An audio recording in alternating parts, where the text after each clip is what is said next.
आइए प्यारे, आप सभी का गुरुकुल कोचिंग सेंटर एचएस में हार्दिक स्वागत एवं अभिनंदन है।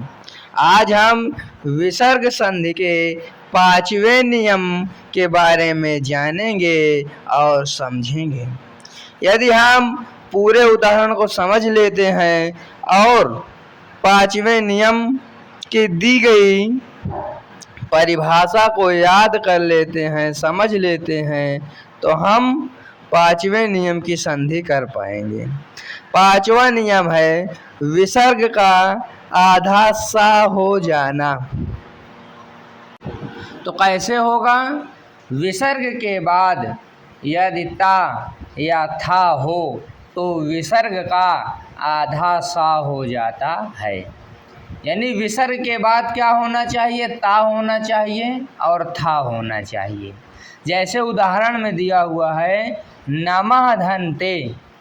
अब नमः माँ में विसर्ग लगा है, धन दूसरे तरफ ता है, ता में एक ही मात्रा है, उसको जाने दीजिए। लेकिन पहले विसर्ग के बाद ता आया तो नमः धन्ते, तो विसर्ग के स्थान पर हो गया आधा सा और हो गया नमस्ते। उसी प्रकार मनः धन्ताप। अब विसर्ग के बाद क्या है? ता है। विसर्ग के बाद ता है तो इसीलिए विसर्ग के स्थान पर हो जाएगा आधा सा और हो जाएगा मनस्ताप। दुहधंतर। विसर्ग के बाद क्या है? ता है, हो गया दुस्तर।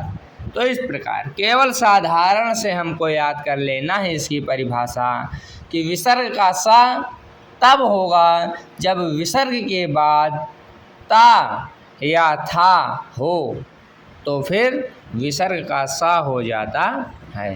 तो उपयुक्त उदाहरण से आपको समझ में आ गया होगा। ना आया हो तो एक बार आराम के साथ वीडियो रोककर 5वें नंबर की परिभाषा को समझिए। इस प्रकार अगला उदाहरण देखिए।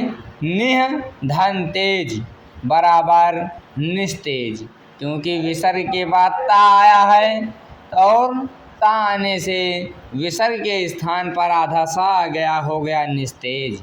मना धनताप। विसर्ग के बाद ता आया, हो गया मनस्ताप। निह धनतार बराबर निस्तार। मना धनताप बराबर मनस्ताप। दुह धनतर बराबर दुस्तर। वह धन थान। अब विसर्ग के बाद देखिए ता और था, दो वर्णों का नियम है, आने पर विसर्ग सा हो जाता है, आधा सा हो जाता है।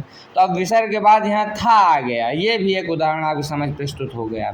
अब था आने से भी विसर्ग का आधा सा हो जाता है और ये हो गया वस्थान। निह धन तारण। विसर्ग के बाद ता आ गया, विसर्ग का आधा सा हो गया निस्तारण। अगला उदाहरण देखिए। निह धनतार बराबर निस्तार। निह धनतर्क मिलकर हो जाएगा निस्तर्क।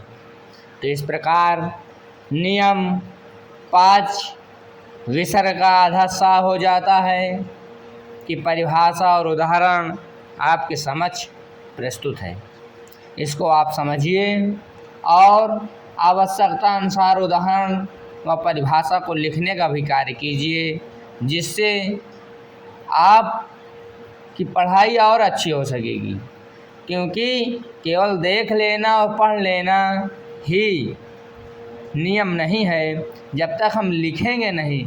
यदि लिखा हुआ कार्य करना प्रारंभ कर देंगे तो हमारे अंदर, हमारे बुद्धि में वह विषय और अच्छे से निवास करेगा।